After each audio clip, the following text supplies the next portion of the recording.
Vous êtes-vous déjà demandé à quel point l'environnement a un impact sur votre santé? Eh bien moi oui. À force d'entendre à la télé, dans les journaux, un nouveau déversement de produits chimiques, du plomb dans la tuyauterie, des pesticides dans les aliments, je commençais à me demander si je pouvais manger ma pomme et mes chips tranquillement. On sait maintenant que l'environnement est un déterminant de la santé et qu'à travers l'air que l'on respire, l'eau que l'on boit, la nourriture que l'on mange, les substances chimiques peuvent pénétrer à l'intérieur de notre organisme. Je m'y suis donc intéressée de plus près.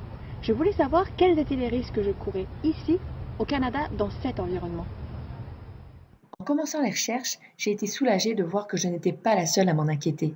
Le gouvernement fédéral a mis en place depuis 2006 le plan de gestion des produits chimiques, une initiative permettant de réduire les risques que posent ces substances pour les Canadiens et leur environnement.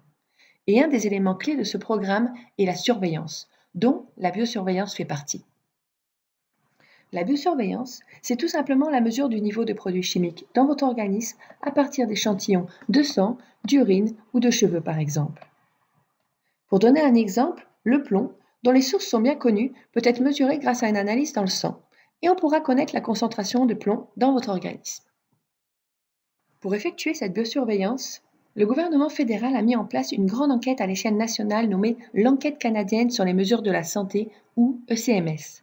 Déjà en cours depuis 10 ans, elle permet de collecter des informations sur la santé de la population générale et inclut la mesure des produits toxiques dans l'organisme. C'est là que j'interviens.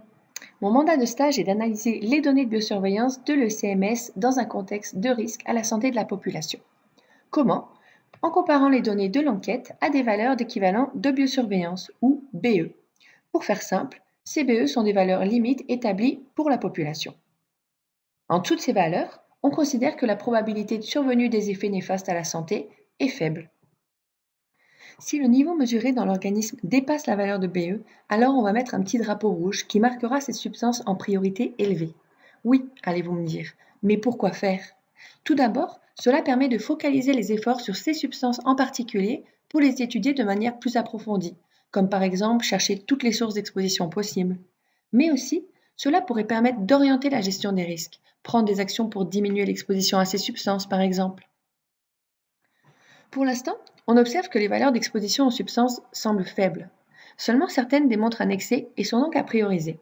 C'est le cas du benzène chez les fumeurs ou encore de l'acrylamide, dont les chips sont une source importante. Finalement, je trouve des réponses à mes questions. Oui, l'environnement est rempli de substances toxiques, mais les doses à laquelle nous sommes exposés ne sont pas forcément alarmantes. Il suffit souvent de faire le bon choix. C'est pourquoi je vais boire mon verre d'eau, manger ma pomme, mais pour les chips, je vais laisser faire.